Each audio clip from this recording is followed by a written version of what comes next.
Halo, assalamualaikum warahmatullahi wabarakatuh. 1 minggu yang lalu saya bahas casing dengan merek yang pernah viral. Nah, kali ini kita bahas adik dari casing tersebut. Beranak bos. Apanya? Casingnya. Yang beranak saya apa sih? Ini casing loh, bukan cacing. Alah, oh ya, sampai mana tadi? Casing ini lebih imut, lebih kecil dan lebih murah. Tapi, ada tapinya nih. Nanti deh kita bahas lengkapnya. Bagi yang baru mampir jangan lupa say hi. Caranya nggak perlu teriak-teriak, karena saya bukan maling uang negara. Maksudnya cukup tekan tombol subscribe, lonceng, kalau nggak keberatan tekan tombol thanks. Isi sih kelasnya.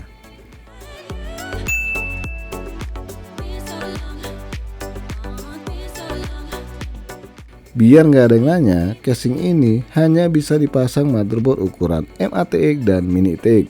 Selain itu nggak bisa, apalagi Metro Mini. Nggak nyambung. Armageddon Aquaron Duplex White, harga Rp490.000. Ini untuk warna putih ya, kalau warna hitam cuma Rp455.000. Sedangkan yang warna pinky harganya jadi Rp615.000. Walah, selisihnya lumayan banget ya warna pinky ini kalau dibandingkan warna hitam sama warna putih. Nah, casing ini sendiri secara desain mirip sama saudaranya, yaitu Aquaron Duplex Pro. Tapi ternyata mirip sekilas doang nih, nggak plek-ketiplek pilek. Ya intinya nggak terlalu sama ya. Untuk informasi di dus casingnya ini samaan ya dengan saudaranya. Ada tampang casingnya, terus ada contoh casing dengan 3 warna nih, sama spesifikasi lengkap Aquaron Duplex ini. Monggo dipantengin aja sendiri, atau nanti saya kasih di deskripsi ya untuk detail casing ini.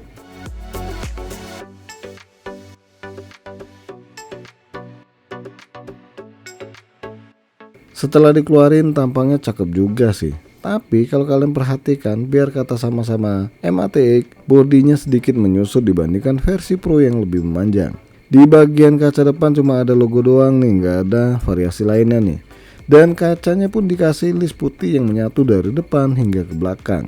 Pada bagian samping, ini penutupnya udah temperet ya, alias kaca. Di power supply cover ada merek lengkap casing ini. Nah, sistem buka penutup kacanya ini nggak sama dengan versi Pro ya, yang mana versi non Pro ini pakai 2 baut buat melepas penutupnya.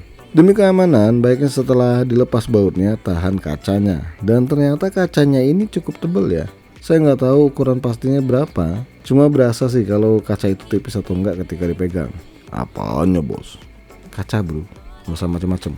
Di bagian sisi atas, bawah, ataupun samping kaca ini udah dikasih plat, dan ini lebih aman ya dibanding kaca yang polosan terus nempel pakai baut.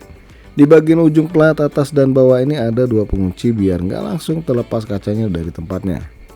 Di bagian atas casing duplex ini kalian bisa pasang 2 kipas ukuran 12 cm atau 14 cm, atau kalian bisa pasang radiator 240.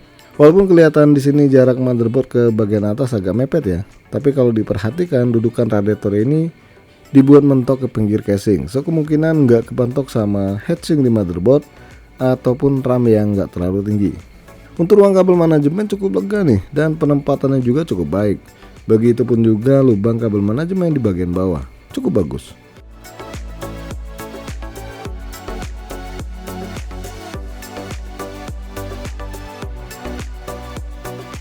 Di bagian belakang ventilasi udaranya cukup baik nih, dan lubang ventilasinya ini rada beda dengan versi Pro. Kalau yang Pro kan bolongnya biasa aja ya.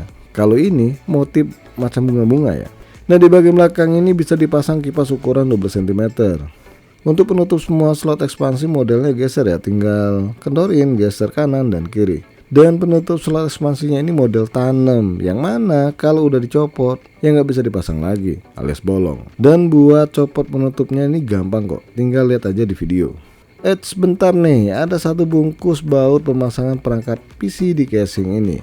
Kita lihat dulu. Dan cuman baut doang ya, nggak ada bonus macam kabel tis dan lain-lainnya.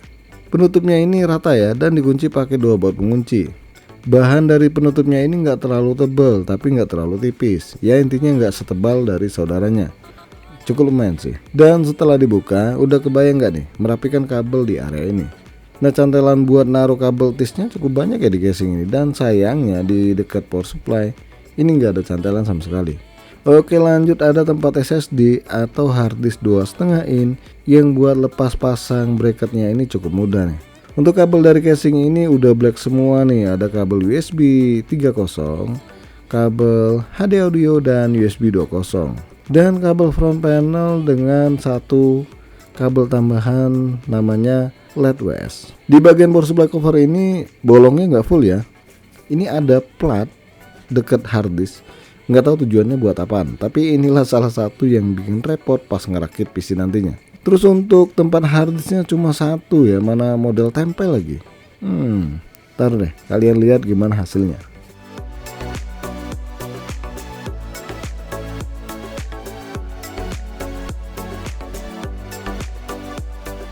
Lanjut di bagian bawah casing ini, keempat kakinya ini udah dikasih busa yang cukup tebal. Nah model kakinya ini samaan dengan yang versi Pro. Terus di tempat harddisk sendiri dikasih ventilasi nih biar harddisknya nggak kepanasan. Di bagian power supply pun ada dust filter model nempel ke casing. Lanjut lagi nih ke bagian atas casing nih. Kalau kalian perhatikan dust filternya ini tergolong gede ya. Dan seperti biasa dust filternya ini bisa dilepas pasang dengan cukup mudah karena ada magnet. Nah kelihatannya di sini ada dudukan buat pemasangan kipas ukuran 12 cm dan 14 cm. Sedangkan kalau kalian lihat model lubang yang memanjangnya ini adalah dudukan radiator. Yang seperti udah saya bilang tadi ya, kalau bodi radiator kemungkinan nggak kebentok motherboard atau RAM yang nggak terlalu tinggi.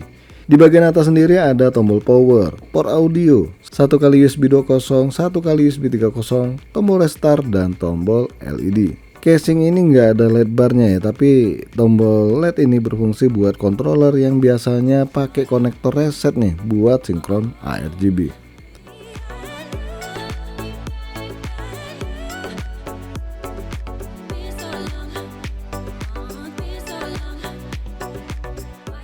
Untuk pemasangan pangkat di casing ini nggak ada masalah buat pasang back panel. Terus motherboard yang mana di sini saya pakai MATX ukuran lebar. Kemudian dipakein CPU cooler dari Segotev versi T6. Dan masih aman ya karena casing ini sendiri bisa dipasang CPU cooler dengan tinggi maksimal 165 mm. Untuk pemasangan semua konektor di casing ini pun nggak ada masalah yang cukup berarti ya.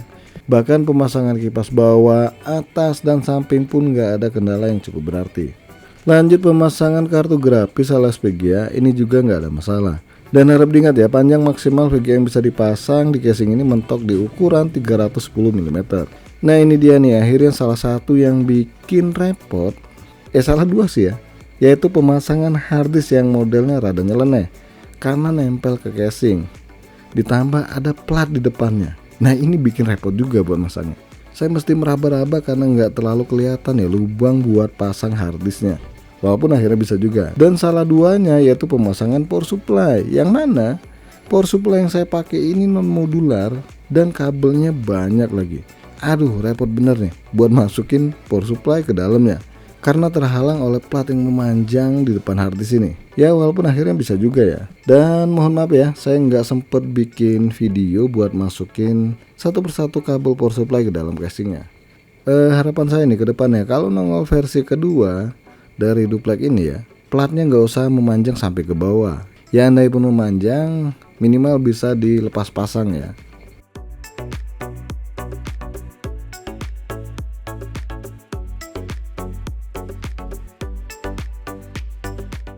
Dan beginilah hasil merapikan kabel di area kabel manajemen. Kelihatan sumpek ya, karena kabelnya numpuk nih. Dan bagian depannya ini jujur cukup rapi. Terlebih lagi kabel buat VGA nya bisa ditaruh di lubang deket kipas nih. Oke lanjut kita nyalain PC nya terlebih dahulu. Yes, tema putih nih alias whitey. Tapi nggak putih-putih banget ya. Sekarang kita kletekin dulu keteknya. Plastiknya. Makin bersinar terang seterang dompet saya. Kosong dong. Oke kita tarik kesimpulan dari casing Aquaron Duplek Non Pro ini. Pertama, casing ini minimalis, enak dilihat dan bahannya juga cukup baik nih. Kekurangannya kipas yang bisa dipasang maksimal 5, 2 di atas, 2 di bawah dan 1 di belakang. Kedua, apalagi coba kekurangannya? Ayo, yang bener saya kasih sepeda nih, tapi bohong. Ya pastinya harddisk yang model tempel maksudnya.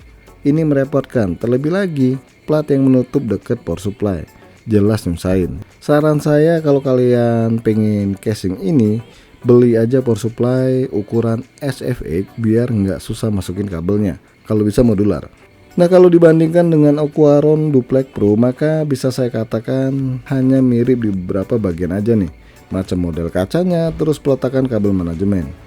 Secara dimensi, fitur, jelas saya pilih Aquaron Duplex Pro, yang mana cukup banyak kipas yang bisa dipasang. Terus bracket untuk harddisknya ada sendiri ya. Kemudian dukungan radiator yang lebih baik lagi dan harga yang lebih menarik. Oke guys, semoga video ini bermanfaat bagi kalian yang mau meminang casing ini. Jangan lupa support terus channel saya dengan cara subscribe, like, dan share. Terima kasih sudah mampir di MK Channel.